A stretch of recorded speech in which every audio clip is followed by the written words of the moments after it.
आखिया से गिरत बलोर हमरा जानी के भाइयों कर मरले बहाथ गोड़ बानी के।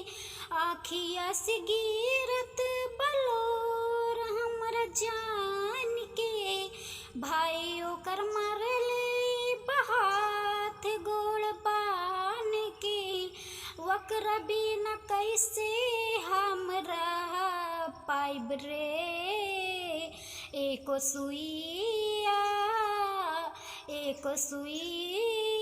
जहर के डॉक्टर से दोनों के लगुआ दे माई रे। एको सुइया जहर के डॉक्टर से दोनों के लगुआ दे माई रे।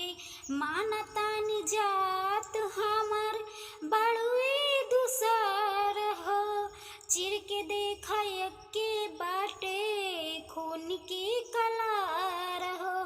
मानतानी जात हमर बड़ुए दूसर हो चिर के देखा के बा खून की कलार हो। भेदभाव काहे करत समाज बा रब के हवे प्रेम तबो एतराज बा। मान करे आगिया में जर जाई रे। एको सुइया जहर के डॉक्टर से दोनों के लगुआ दे माई रे। एको सुइया जहर के डॉक्टर से दोनों के लगुआ दे माई रे। घर से बाहर निकलल उनकर हो गइल माना मिलन बिना मर जाए हम ही दीवाना। घर से बाहर निकलल उनकर हो गइल माना मिलन बिना मर जाए हम ही दीवाना।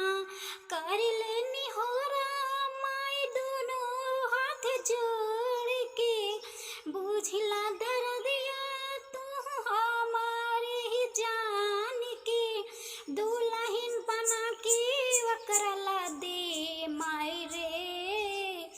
एको सुइया जहर के डॉक्टर से दोनों के लगुआ दे माई रे। एको सुइया जहर के डॉक्टर